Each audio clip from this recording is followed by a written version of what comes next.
Welcome to Monday Morning Magic. Good morning, good morning, good morning, CEOs. Good morning, CEOs, co creators of extraordinary outcomes. Good morning, good morning, good morning. Thank you for stopping in to check out Monday Morning Magic. And we have a wonderful topic for you today. The top the topic ambivalence. Ambivalence is normal, not sustainable. So we'll take a look at that. Again, the title for today is Ambivalence is Normal, Not Sustainable. So let's do a little housekeeping first. Let me check in and ask everyone how was their weekend. My weekend was great. Got some rest, did some studying, thinking about the upcoming seminar that we're going to hold on March 11th, virtually via Zoom. There'll be more information in the description from Facebook and YouTube. So, in the description, what you will find is a StreamYard link if you want to leave a comment on Facebook so I can see it and read it out loud. That's in the description. If you want to know what my YouTube channel is, it is Coach B, the CEO. You will find me on YouTube. And of course, we ask for you to subscribe, like, share, or leave a comment. If you think this is good information and it's been helpful to you at least once or twice in the past, and please feel free to share that information. The more people we have involved, the more we can co create together. We're up to something big and we want to change lives.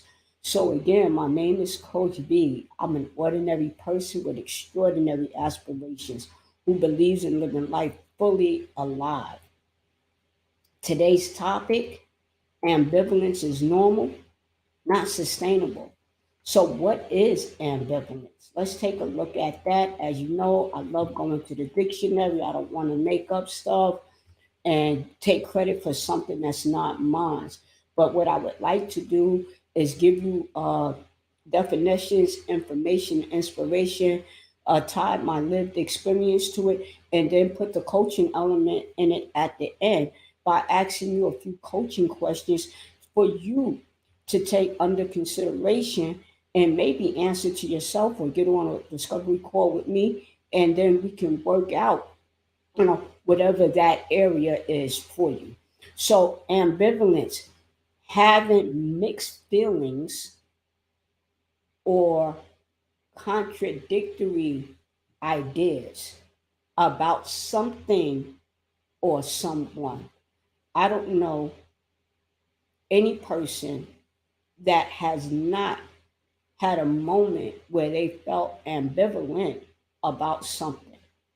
There was something that was pulling them one way or pulling them another way. They were in a place that it was hard to make a decision. As human beings, we will go through periods of ambivalence. And again, for those who may not know, what is ambivalent? Being ambivalent means having mixed feelings or contradictory ideas about something or someone. And I want to point out a couple of things. One, feelings can be contradictory, and the thought process can be contradictory. I think I want to do something, but I'm not sure if I really want to do it. I need to do something, but I'm not sure if I'm ready to do the thing that I need to do. So, emotions, many times people make decisions based off of their emotions. And what can happen in the process, logic will kick in. You'll have uh, an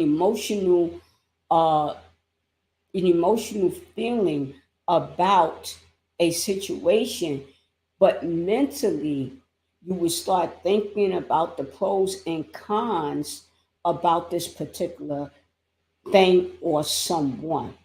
Right now, the biggest ambivalence people are facing, according to the research, is whether or not to go back to the office. Some people want to go back to the office. They like being in that environment. They feel that it's more productive. Other people feel like staying home is more productive. And some people are given a choice. Would you like to come back to the office? And in some cases, people are ambivalent.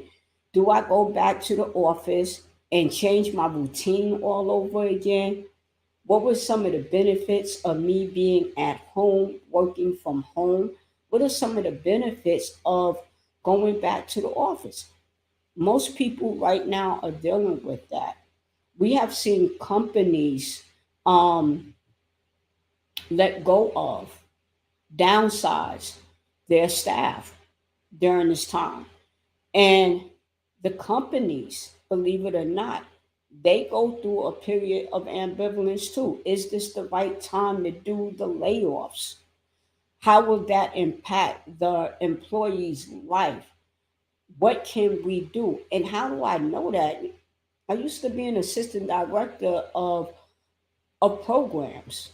And I can remember we needed to downsize. There were layoffs coming up. The organization was undergoing some financial stress, and we had to have multiple meetings on what was the right time to do it, who's going to be impacted, who may be let go of, who will we keep, what kind of benefits will be available. So sometimes being ambivalent creates a place for us to really think things through, not to make a decision in haste, not to just jump out there, well, I'm going to do this and I'm going to do that, I'm going to do this and I'm going to do that. But sometimes ambivalence serves the purpose of allowing us to think things through. But often times, ambivalence gets a negative connotation, right? Because ambivalence, there is this battle, this internal and sometimes external conflict going on between something positive and something negative. Whether it's emotional or cognitive doesn't make too much of a difference. What's what's important here is that a conflict is there. And the conflict, how do we resolve the conflict? What is your measure to resolve a conflict when there's pluses and minuses? Do you do a list of, well, this is the pros and the cons? Do you go, well, what's the long term benefits versus instant gratification? And then sometimes underneath the ambivalence is mistrust for either the thing or the person. And when I say the thing, meaning the situation, the event, the circumstances under which you have to make a decision. Sometimes the mistrust is not trusting ourselves. Let me put that out there. Sometimes, we've made bad decisions in the past, and because of that and the consequences of those decisions, we may feel ambivalent about moving forward and moving on. And then there are some cases we feel ambivalent. Can I do it? Or can I do it because we don't have the confidence to pursue a thing? So we can have a lack of confidence, mistrust, and we have the positive and the negative weighing on us, pulling at us, creating conflict emotionally and mentally. Sometimes it's all emotional, sometimes it's more cognitively, the ambivalence. And who's to say when a decision has to be made? Yet, there are times when time is of the essence. You might have 2 weeks to make the decision. You might need 3 days to make a decision, depending on what it is. And sometimes we are ambivalent because our values are in conflict. Sometimes our morals are in conflict. Sometimes our ethics are in conflict. And that will weigh on us in terms of how to make a decision. Ambivalence, the impact of ambivalence, that indecision, that indecisiveness, it weighs. I don't know about you. When I have to make a decision and I'm not clear, the amount of energy that it takes, the distraction that it creates, because there's no resolution to it, then that means and maybe you too, and you can let me know in the chats, the comments, or whatever. I'm constantly thinking about this scenario. Whatever that scenario is, I'm constantly thinking about it because what? I don't have any resolution. I want to, but I don't. I want to, but I don't. I want to, but I don't. I want to, but I don't. And then there's the procrastination. I know I got to do something. I really don't want to do it, but it needs to be done. And I put it off, and I put it off, and I put it off, and I put it off. The procrastination. And when I use I as self, I'm using myself as an example to bring home the point. So when I procrastinate, that creates anxiety for me. Maybe it creates anxiety for you. We know in the research, and it shows and backs it up, that procrastination creates anxiety. Anxiety is not a great emotion to have, and anxiety has its pitfalls by itself. Some people, they get anxious, they don't eat, they don't sleep, they can't think, they're out of focus. So that's a pitfall. And then there's the fear. Some people say fear stands for false evidence appearing real. And then others say, no, face everything and recover. Nothing is guaranteed to us, even if we weigh the pros and cons, take in consideration of all the variables, and we make a decision, we practice the choice. Doesn't guarantee that things will absolutely 100% work out the way we anticipated. So for some people, wanting a guarantee for something can create ambivalence. That procrastination and not moving forward and not moving ahead because they want a surefire answer before they take the next step. Or their past experience had so many negative consequences, the fear of moving ahead has become a stumbling block, an obstacle. And sometimes the fear is not even real, it's imagined. It's not even real. So that's the impact, or some of the impact of ambivalence. But let's move into being on the court. When we do finally make a decision, practice our choice, we resolve the conflict. And when the conflict is resolved, there's energy, there's space to think about and to do something else because now we know what direction we're moving in. Now, we don't know 100% what the outcomes are going to be. I don't. I don't have a magic ball to determine that. But at least I know that I moved in a direction. There's the increase of time. Time is a funny thing. Time can be very elusive sometimes. You might think that you have a bunch of it, and then you realize I spent so much time, energy, worrying, procrastinating on this particular thing, feeling ambivalent about it. And next thing you know, hours, sometimes weeks, months, and years have gone by, and this thing hasn't been resolved. It's been kicked down the block a couple of times. They talk about kicking the can down the block. And, we move the goalposts, so to speak. And then we realize that once we make a decision, operate in the choice, we get our time back. That's something I took off the plate, something I don't have to worry about anymore, something I don't have to do. It doesn't mean that there's not space for flexibility to pivot, to really think about what needs to change, if anything needs to change at all. That's not what we're talking about. We're talking about moving out of that state of ambivalence and moving forward one way or the other. And then there's what? Improved self confidence.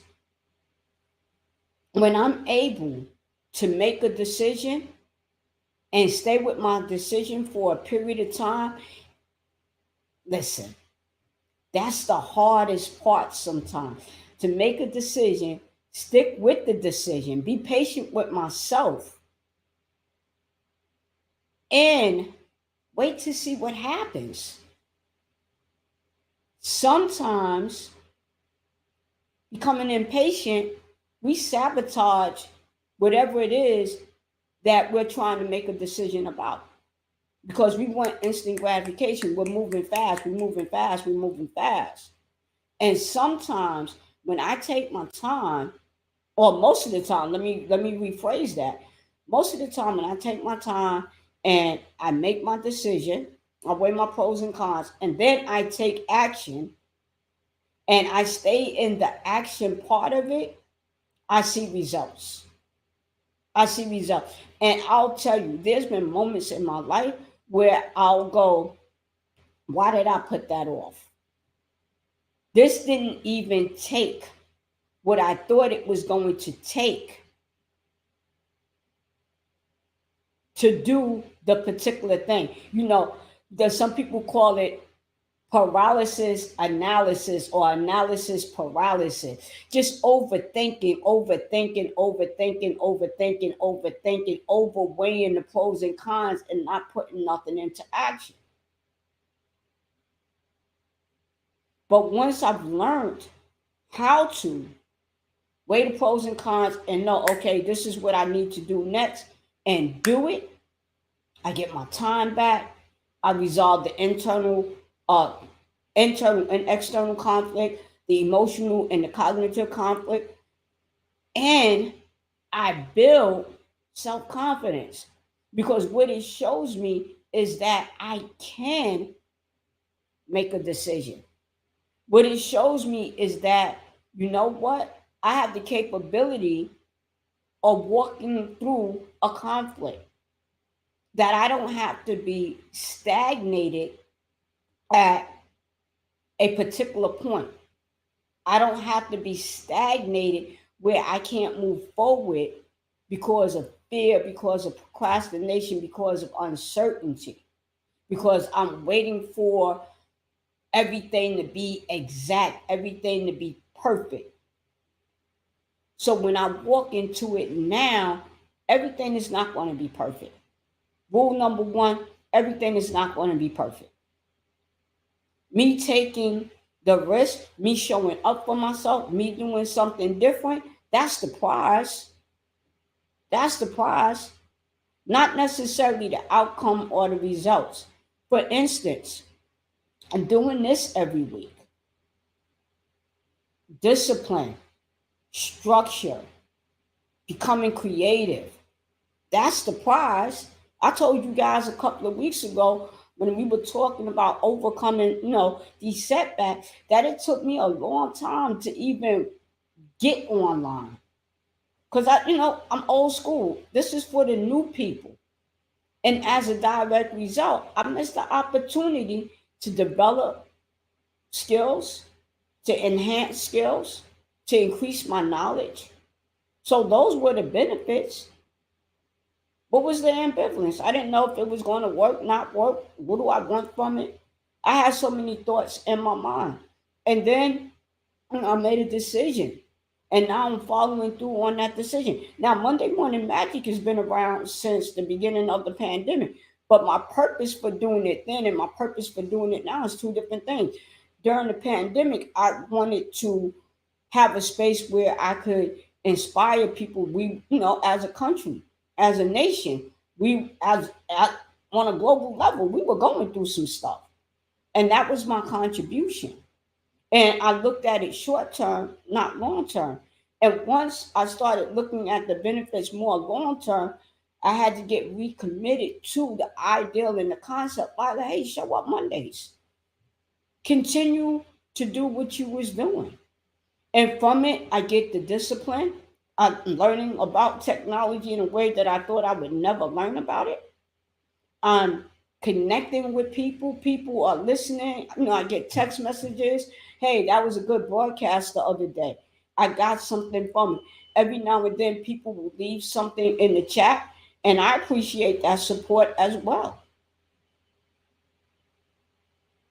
But had I stayed on the fence, I wouldn't be here right now.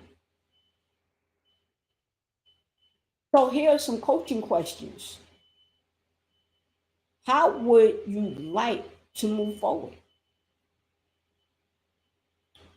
What is the benefit of not taking a particular action?